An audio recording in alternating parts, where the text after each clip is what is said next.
नमस्कार दोस्तों, स्वागत है आप सभी का बीए ऑनलाइन चैनल पर। तो बाबू, आज के इस क्लास के माध्यम से हम देखने वाले हैं BA BSc BCom fifth semester में आपको पढ़ना होता है हिस्ट्री का सेकंड पेपर जो होता है, इसमें आपको पढ़ना होता है। सेकंड पेपर में आपको पढ़ना होता है socio cultural and economics history of medieval India, यानी कि 1200 एडी से 1700 एडी के बारे में आपको यहाँ जो इतिहास है उसे पढ़ना होता है। ठीक, तो उसी के बारे में आज के इस क्लास में हम डिस्कस करेंगे और आपको पूरा का पूरा आंसर और क्वेश्चन सब कुछ दिया जाएगा। देखिए, ये पेपर आपका 2023 और 24 है, यानी यूपी के अंतर्गत ये आपका पेपर कराया गया है।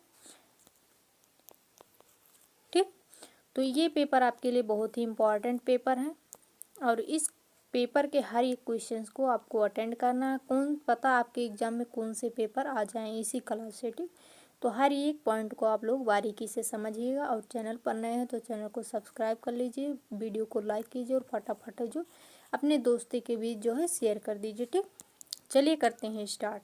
यहाँ पर देखिए 2 घंटे का समय दिया गया था पेपर करने के लिए और हर एक कॉलेज में जो होता है यूनिवर्सिटी में 2 घंटे का समय ही दिया जाता है।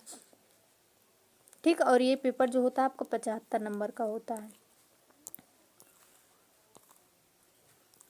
यहाँ पर देखिए आपके जो दिए गए हैं सेक्शन ए से स्टार्ट करेंगे हम। पहले क्वेश्चंस देखेंगे, उसके बाद में आंसर को भी देखा जाएगा। ठीक, तो यहाँ पर देख सकते हैं जो क्वेश्चंस आपके दिए गए हैं। पहले पढ़ेंगे अति लघु उत्तरीय प्रश्न, जिसमें आपको हर एक क्वेश्चंस के जो है 50 वर्ड में आंसर देना रहेगा और ये हर एक क्वेश्चंस आपके जो है बाबू 3 नंबर के हैं। तो इम्पॉर्टेंट क्वेश्चन तो है ही और ये क्वेश्चंस आपके लिए रामबाण होने वाले हैं। तो हर एक क्वेश्चंस को जो हम आसानी से आपको बताएंगे। ठीक, पहला क्वेश्चन दिया गया है, ख्लासा भूमि से आप क्या समझते हैं, स्पष्ट कीजिए। ठीक, तो ख्लासा भूमि जो होता है इसे आप क्या समझते हैं, चलिए अभी हम इसका आंसर आपको देंगे। दूसरा क्वेश्चन है, हरम के बारे में आप क्या समझते हैं, यानी कि हरम क्या होता है इसके बारे में आपको अच्छे से लिखना है।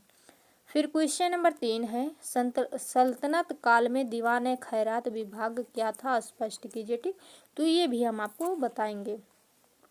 क्वेश्चन नंबर 4 है, आईने दहसाला पर टिप्पणी लिखिए। इंपॉर्टेंट क्वेश्चन है, ये क्वेश्चन काफ़ी बार पूछा गया है। क्वेश्चन नंबर 5 है, कबीर की मुख्य शिक्षाओं को स्पष्ट कीजिए। कबीर की जो मुख्य शिक्षाएं थी उनके बारे में लिखना है। ठीक, फिर है सेक्शन बी, तो सेक्शन बी में शॉर्ट आंसर टाइप क्वेश्चंस, यानी कि आपको लघु उत्तरीय प्रश्नों के आंसर देना है। इसमें जो है हर एक क्वेश्चंस के जो आंसर है बाबू 225 शब्दों में आपको लिखना है और ये क्वेश्चंस जो हैं आपके यहाँ पर देख सकते हैं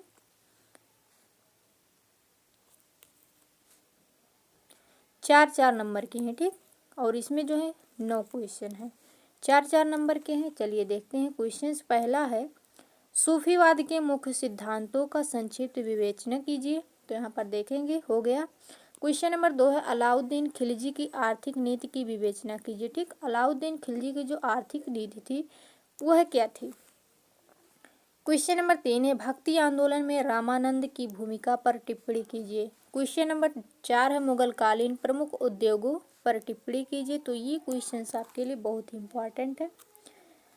क्वेश्चन नंबर आपका 5वां है, मुगल कालीन व्यापार के विकास में हुंडियों की भूमिका पर एक नोट लिखना है। तो हुंडी कौन थे, इनकी जो भूमिका थी इन पर आपको क्या करना है, नोट लिखना है। ठीक, फिर क्वेश्चन नंबर 7 है, यूरोपीय जातियों के आगमन का भारतीय व्यापारी वाणिज्य पर क्या प्रभाव पड़ा। तो अच्छे से चीज़ों को लिखिएगा, अटेंड कीजिएगा एग्जाम में, हाल में जो है आपको अच्छे नंबर मिलेंगे। ठीक, बेरोजगारी बहुत ही समस्याओं को उत्पन्न करती है। इस वक्तव्य के संदर्भ में फिरोज शाह तुगलक ने बेरोजगारी समाप्त करने के लिए क्या उपाय किया।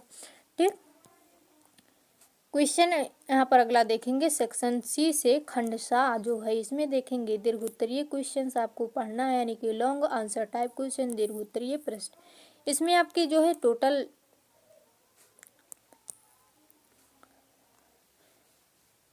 4 क्वेश्चन यहाँ पर दिए गए हैं, जिसमें आपको हर एक क्वेश्चन जो है 15 नंबर के हैं और 475 शब्दों में ये आपको आंसर इसका देना है क्वेश्चंस का। ठीक, तो पहला क्वेश्चन यहाँ पर देखिए, मध्यकालीन भारत में महिलाओं की स्थिति की समीक्षा करना है। मध्यकालीन भारत जो था इसमें जो महिला की स्थिति की थी किस प्रकार की थी। ठीक, क्वेश्चन नंबर 2 है, मुगल कालीन भू राजस्व व्यवस्था पर आपको क्या करना है, टिप्पणी करना है। फिर है मध्यकालीन भारत में सांस्कृतिक समन्वय के लिए किए गए विभिन्न प्रयासों की व्याख्या कीजिए। उसके बाद में है क्वेश्चन नंबर 4, मुगल काल में व्यापारी और वाणिज्य ने भारतीय उपमहाद्वीप का एकल बाजार में एकीकरण किया। इसका जो है इस पर भी आपको टिप्पणी करना है। मोस्ट इम्पॉर्टेंट क्वेश्चन है, एक भी क्वेश्चन को आप छोड़ना नहीं। चलिए अब आंसर देखेंगे। यहाँ पर देखिए दिया गया है आंसर आपका एक आ चुका है। यहाँ पहले क्वेश्चंस देखेंगे उसके बाद में आंसर देखेंगे। ठीक, ख्लासा भूमि से आप क्या समझते हैं स्पष्ट कीजिए। ठीक, तो इसका आंसर देखेंगे। उत्तर है ख्लासा भूमि। आपको पहले हेडिंग डालना है, उसके बाद में लिखना है ख्लासा भूमि से तात्पर्य उस क्षेत्र से है जो मुगल सम्राट या केंद्रीय शाही सरकार के प्रत्यक्ष नियंत्रण और प्रशासन के अधीन था, जिसका राजस्व सीधे शाही खजाने के लिए एकत्र किया जाता था। यह प्रणाली जागीर भूमि से भिन्न थी, जो जागीरदारों की उनकी सेवा के बदले में सौंपी जाती थी। इस इनाम या वक्फ भूमि जो धार्मिक या धर्मार्थ उद्देश्यों के लिए अनुदान होती थी। ठीक, तो ये इंपॉर्टेंट क्वेश्चन है, ध्यान रखिएगा। चलिए क्वेश्चन नंबर 2 है, आप हरम के बारे में क्या जानते हैं। तो हरम जो है बाबू पहले हेडिंग डालेंगे, उसके बाद में लिखेंगे। ठीक, हरम शब्द मुस्लिम परिवार के एकांत भाग को संदर्भित करता है जो महिला सदस्यों जैसी पत्नियों, रखैलों और महिला रिश्तेदारों के लिए आरक्षित होता है। यह एक निजी स्थान था जहां आमतौर पर परिवार के बाहर के पुरुषों को जाने की अनुमति नहीं थी। यह अवधारणा मुगल और ओटोमन साम्राज्यों जैसे काल के दौरान शाही और कुलीन परिवारों में प्रचलित थी। ठीक, क्वेश्चन नंबर 3 है, सल्तनत काल के दौरान दीवान ए खैरात विभाग क्या था। इसका जो क्या करना है आपको व्याख्या करना है, यानी कि इसे आप जो है अच्छे से समझा दीजिए। यहाँ पर हेडिंग डालेंगे दीवान ए खैरात विभाग। ठीक, उसके बाद में लिखेंगे दीवान ए खैरात दिल्ली सल्तनत काल के दौरान सुल्तान फिरोज शाह तुगलक द्वारा स्थापित एक धर्मार्थ विभाग था। इसका प्राथमिक कार्य गरीबी मुसलमानों को वित्तीय सहायता प्रदान करना था, विशेष रूप से उनकी बेटियों की शादी के लिए तथा विधवाओं और अनाथों को सहायता प्रदान करने के लिए जो है लागू किया गया था। तो अगर क्लास अच्छी लग रही तो बाबू फटाफट जो है आप लोग शेयर कर दीजिए और वीडियो को लाइक कीजिए। चैनल पर नए हैं तो फटाफट आप लोग जो है चैनल को सब्सक्राइब कर लीजिए। ठीक, ये नोट लेना चाहते तो ये नोट आप टेलीग्राम से ले सकते हैं, बिल्कुल फ्री में दिया जाएगा आपको। वहाँ पर जाकर आप ज्वाइन करके नोट डाउनलोड करके आप क्या है अपनी जो है रिवीजन कर सकते हैं। चलिए क्वेश्चन नंबर 4 है, कमेंट ऑन आईने दहशाला, यानी कि आईने दहशाला जो अकबर का एक शासन मतलब ये जो था टोडरमल द्वारा जो है शुरू किया गया एक भूराजस्व प्रणाली था। क्या था? भूराजस्व प्रणाली था। ठीक, तो यहाँ पर देखेंगे आंसर देखिए, आईने दहशाला अकबर के शासनकाल के दौरान राजा टोडरमल द्वारा शुरू की गई एक भूराजस्व प्रणाली थी। ठीक, अब यह प्रणाली जो थी बाबू, यह प्रणाली पिछले 10 वर्षों यानी कि 1570 से 1580 ईस्वी के दौरान औसत उपज और स्थानीय कीमतों पर आधारित थी। इस प्रणाली ने नकद राजस्व तय किया जिससे किसानों के लिए निश्चितता आई। ठीक, चलो क्वेश्चन नंबर 5 है, explain the basic teaching of Kabir, यानी कि कबीर की मुख्य शिक्षाओं के बारे में आपको जो है समझाना है। तो चलिए इस क्वेश्चंस के आंसर को अच्छे से देखेंगे और समझेंगे। ठीक, तो यहाँ पर देखिए आंसर है बाबू, कबीर की मुख्य शिक्षाएं ईश्वर की एकता, कर्मकांडों का खंडन, सामाजिक समानता और मानवीय मूल्यों पर जोर देती है।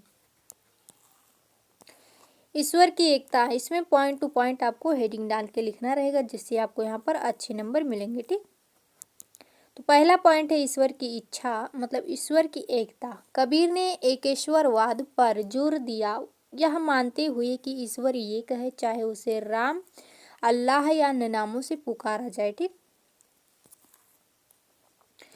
पॉइंट दूसरा है कर्मकांडों का खंडन। उन्होंने बाहरी भक्ति, मूर्ति पूजा और धार्मिक कर्मकांडों की आलोचना की और मोक्ष के लिए आंतरिक भक्ति और अच्छे कर्मों को आवश्यक बताया। तीसरा पॉइंट है सामाजिक समानता। इसमें देखिए कबीर जाति पात और उच्च नीच और आर्थिक धार्मिक भेदभाव के सख्त खिलाफ थे। ठीक, उन्होंने हिंदू मुस्लिम एकता का पाठ पढ़ाया है। चौथा पॉइंट है मानवीय मूल्य। तो इसमें देखिए उन्होंने क्या कहा है, ज्ञान भगवान में विश्वास और प्रेम को महत्व देता है। चलिए क्वेश्चन नंबर यहाँ पर अगला है आपका, discuss briefly the main principles of Sufism. ठीक, तो यहाँ पर सूफीवाद के बारे में आपको बताना है। आंसर है सूफीवाद के मुख्य सिद्धांत ईश्वर के प्रति प्रेम और भक्ति पर केंद्रित है, जो आंतरिक शुद्धि और रहस्यमय मिलन पर जोर देते हैं। ठीक, तो यहाँ पर पॉइंट टू पॉइंट आपको देखा जाएगा, यहाँ पर दिया गया है।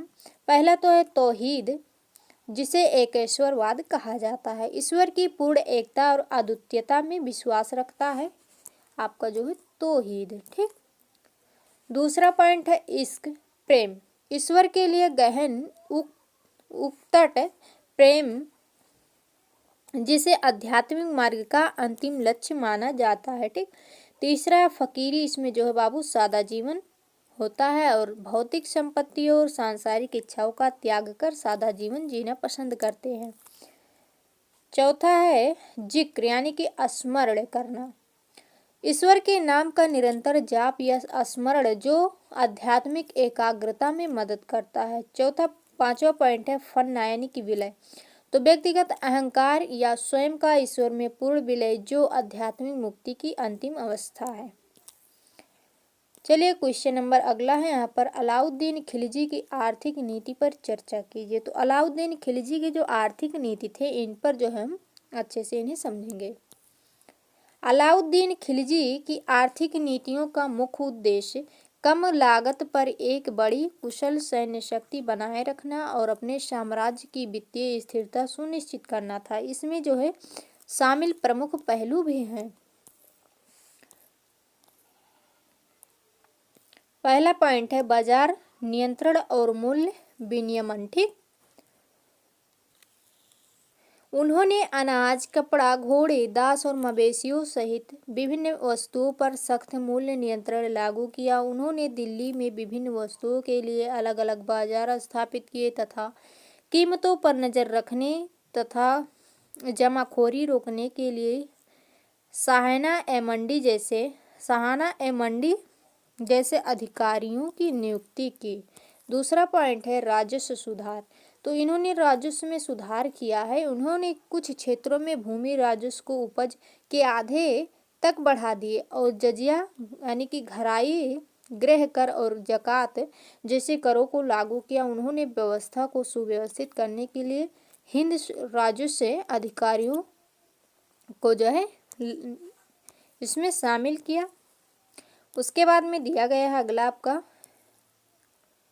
हाँ यहाँ पर देखिए इतना तो हमारा हो गया। सुख्त खुस्त और मुकदमों के विशेषाधिकारों को भी समाप्त कर दिया था। ठीक, फिर अगला पॉइंट है जासूसी प्रणाली। इसमें देखिए जासूसी प्रणाली जो है नियमों का सख्ती से पालन सुनिश्चित करने और उल्लंघनकर्ताओं को कड़ी सजा देने के लिए जासूसों और पर्यवेक्षकों का एक मजबूत नेटवर्क स्थापित किया गया था। फिर है लक्ष्य।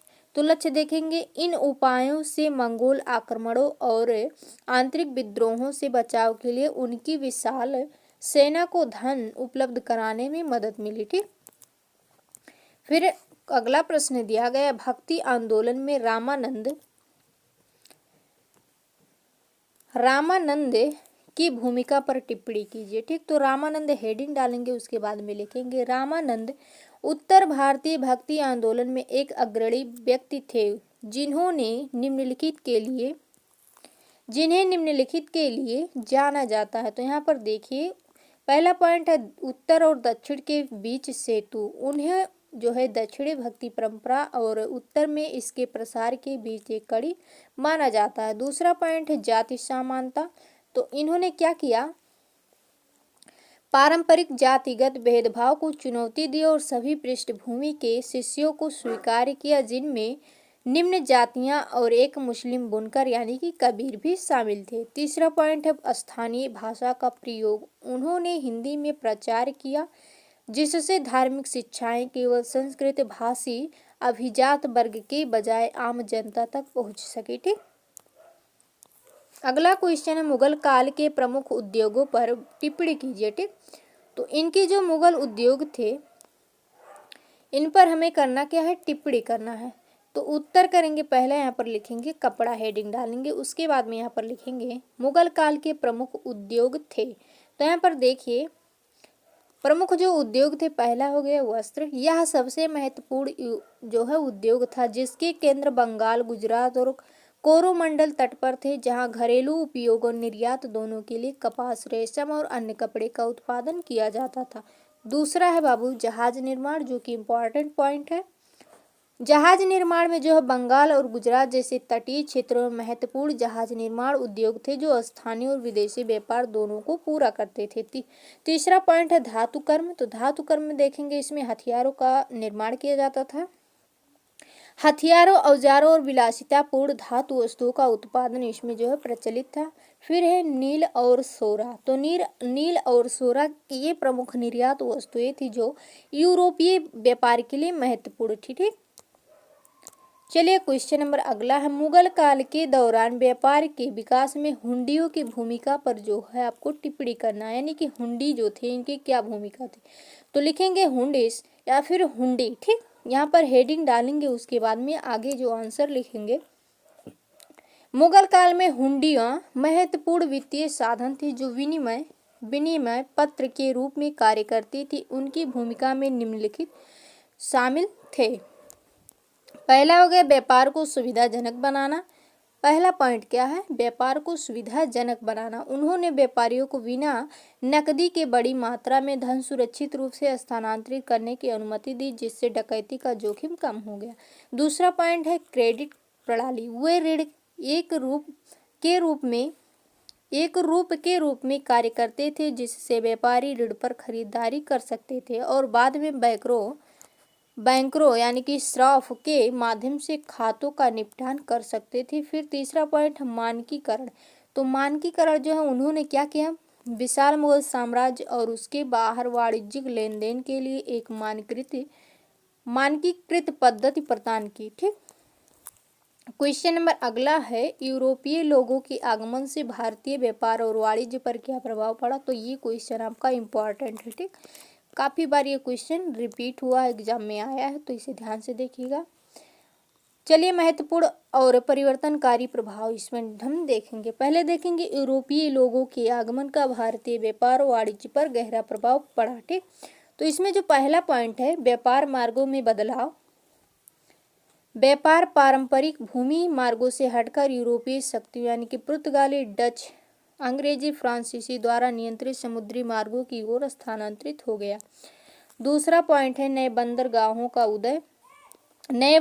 का उदय। इसमें देखेंगे यूरोपीय नियंत्रण के तहत बम्बई, मद्रास और कलकत्ता जैसे बंदरगाहों का महत्व बढ़ गया, जबकि सूरत जैसे पुराने बंदरगाहों का जो है महत्व कम हो गया था। एकाधिकार और नियंत्रण। ठीक, तो एकाधिकार और नियंत्रण देखेंगे यूरोपीय कंपनियों ने मसालों, वस्त्रों और नील जैसी प्रमुख वस्तुओं पर एकाधिकार स्थापित कर लिया तथा उत्पादन और व्यापार को नियंत्रित करने के लिए अक्सर राजनीतिक और सैन्य शक्ति का प्रयोग किया करते थे। यहाँ पर देखिए जो आते थे तो ये केरल में आते थे, क्या करने के लिए, केरल से जो आते थे, केरल में आते थे ये मसालों के व्यापार के लिए। क्या करते थे, यहाँ से जो है मसाले लेकर जाते थे और अपने देश यूरोप में इसे अच्छे पैसे कमाते थे। फिर यहाँ पर हो गया एकाधिकार। फिर है अगला पॉइंट कृषि का व्यवसायीकरण और यूरोपीय बाजारों की मांग। कृषि का व्यवसायीकरण, यूरोपीय बाजारों की मांग वाली नकदी फसलों पर अधिक ध्यान दिया गया, जिसके परिणाम स्वरूप कुछ क्षेत्रों में कृषि का व्यवसायीकरण हुआ। ठीक, फिर अगला यहाँ पर दिया गया है बेरोजगारी कई समस्याओं को जन्म देती है। बेरोजगारी कई समस्याओं को जन्म देती है। बेरोजगारी दूर करने के लिए फिरोज शाह तुगलक द्वारा उठाए गए कदमों की व्याख्या कीजिए। तो इस चीज को आप लोग जो है बारीकी से देखिएगा। फिरोज शाह तुगलक ने रोजगार ब्यूरो की स्थापना की, शिक्षा को बढ़ावा दिया और सार्वजनिक कार्यों की शुरुआत की। फिरोज शाह तुगलक ने अपने शासनकाल के दौरान बेरोजगारी को दूर करने के लिए कई उपाय किए। तो पहला यहाँ पर दिया गया है रोजगार ब्यूरो। ठीक, रोजगार ब्यूरो, उन्होंने एक विशिष्ट विभाग यानी कि दीवान ए खैरात की स्थापना की, जो बेरोजगार लोगों को पंजीकृत करता था और उपलब्ध पदों के साथ उनके कौशल का मिलान करके उन्हें उपयुक्त जो है कार्य करने के लिए खोजने में मदद करता था। दूसरा है लोक निर्माण। तो लोक निर्माण में देखेंगे उन्होंने नहरों, बांधों, नए शहरों जैसे फिरोजाबाद, अस्पतालों और उद्यानों के निर्माण सहित व्यापक लोक निर्माण परियोजनाएं शुरू की। इन परियोजनाओं से मजदूरों, इंजीनियरों और कारीगरों के लिए बेरोजगार के महत्वपूर्ण अवसर पैदा हुए। ठीक, पहला पॉइंट है आपका शिक्षा और प्रशिक्षण। तो उन्होंने क्या किया, शिक्षा को प्रोत्साहित किया और मदरसों में धार्मिक शिक्षा प्रदान की, जिससे लोगों को कौशल हासिल करने और अक्सर प्रशासन या धार्मिक संस्थानों में नौकरियां सुरक्षित करने में मदद मिली। ठीक, अगला पॉइंट है गैर कानूनी करों का उन्मूलन। तो उन्होंने क्या किया, कई गैर कानूनी और दमनकारी कार्यों को समाप्त कर दिया, जिससे लोगों की आर्थिक स्थिति में सुधार हुआ और व्यापार और कृषि को भी क्या हुआ, बढ़ावा मिला, जिससे अप्रत्यक्ष रूप से अधिक नौकरियां क्या हुई, पैदा हुई। ठीक, क्वेश्चन है मध्यकालीन भारत में महिलाओं की स्थिति का मूल्यांकन कीजिए। ठीक, तो महिलाओं की जो स्थिति थी इनकी मूल्यांकन देखिए। यहाँ पर मध्यकालीन भारत में महिलाओं की स्थिति में सामान्यतः गिरावट आई, जो बढ़ी हुई पाबंदियों, सती प्रथा जैसी पर्दा प्रथाओं और सीमित स्वायत्तता के कारण थी। ठीक, फिर यहाँ पर देखिए मध्यकालीन भारत में महिलाओं की स्थिति जटिल थी और क्षेत्र, धर्म और सामाजिक वर्ग के अनुसार भिन्न थी, लेकिन प्राचीन काल की तुलना में सामान्यतः ये जो थी खराब थी। ठीक, पॉइंट यहाँ पर दिया गया है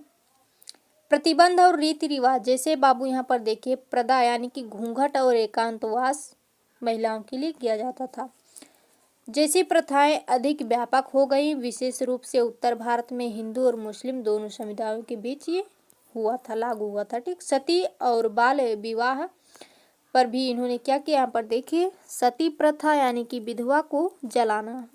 विधवा क्या करती थी, जब उसका पति क्या होता था, पति का मृत्यु हो जाता था, तो उसी के साथ में जो है उसके पत्नी को भी जला दिया जाता था। कुछ समुदायों में प्रचलित थी, हालांकि अकबर जैसे शासकों द्वारा इसे हतोत्साहित करने के प्रयास किए गए। बाल विवाह भी आम बात थी उस टाइम। सती और बाल विवाह हो गया है। अब देखेंगे संपत्ति का अधिकार। तो यहाँ पर देखिए संपत्ति का अधिकार जो है महिलाओं को आमतौर पर संपत्ति पर सीमित अधिकार जो है प्राप्त थे। हालांकि कुछ क्षेत्रीय विविधताओं और व्यक्तिगत कानूनों के तहत उन्हें कुछ उत्तराधिकार प्राप्त थे। ठीक, फिर उल्लेखनीय अपवाद तो ये है बाबू, यहाँ पर देखिए सामान्य प्रवृत्ति के बावजूद ऐसी उल्लेखनीय महिलाएं थी जिन्होंने राजनीति, कला और प्रशासन में महत्वपूर्ण भूमिका निभाई, जैसे रजिया सुल्तान, नूरजहां और विजयनगर साम्राज्य की महिलाएं, जिन्होंने कभी कभी शक्ति और प्रभाव वाले पदों को जो है संभाला। यहाँ पर देखिए मुगल कालीन, इंपॉर्टेंट क्वेश्चन है ये,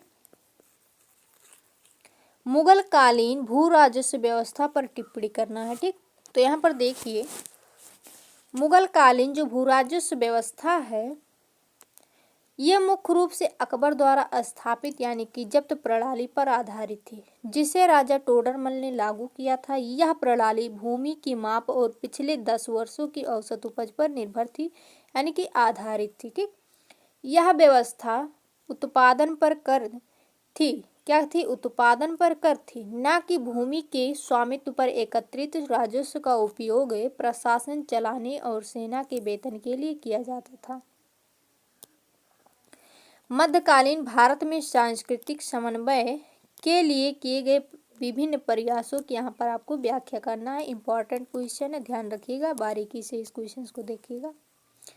आंसर है मध्यकालीन भारत में सांस्कृतिक समन्वय के प्रयासों में भक्ति और सूफी आंदोलन, वास्तुकला, चित्रकला और संगीत में स्वदेशी और इस्लामी तत्वों का सम्मिश्रण शामिल था। ठीक, इन आंदोलनों ने धार्मिक सहिष्णुता और एकता को बढ़ावा दिया। वास्तुकला में इंडो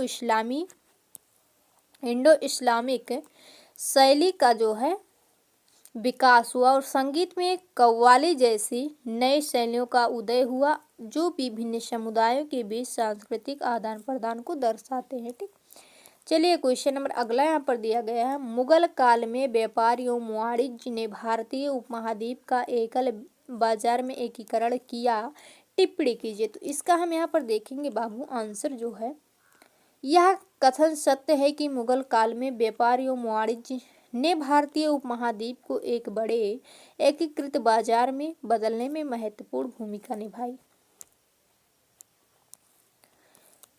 क्वेश्चन नंबर अगला है, मुगल काल में व्यापार एवं वाणिज्य ने भारतीय उपमहाद्वीप का एकल बाजार में एकीकरण किया।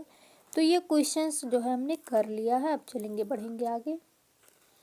हाँ, भूमिका निभाई, अब इसका आंसर यहाँ पर देखिएगा। मुगल साम्राज्य की राजनीतिक स्थिरता, सामान्य मुद्रा यानी कि दाम और रुपया और मानक वजन व माप ने व्यापार को सुगम बनाया। सड़कों के एक व्यापक नेटवर्क और सुरक्षा उपायों ने व्यापारियों के लिए एक क्षेत्र से दूसरे क्षेत्र में माल ले जाना आसान बना दिया। इससे क्षेत्रीय विशिष्टताओं को बढ़ावा मिला और पूरे उपमहाद्वीप में एक दूसरे पर निर्भरता बढ़ी। तो ये बाबू जो क्वेश्चन पेपर था हमने पूरा आपको जो है करा दिया, समाप्त कर दिया। अब इस क्लास को आप लोग जो है देखिए, अच्छे से रिवीजन करते रहिए और जो है दोस्तों के पास जो है आप लोग जो है शेयर भी करते रहिए, जिससे और लोग जो है हमारे साथ जुड़ सके और अपनी फ्री में अच्छी तैयारी कर सकें।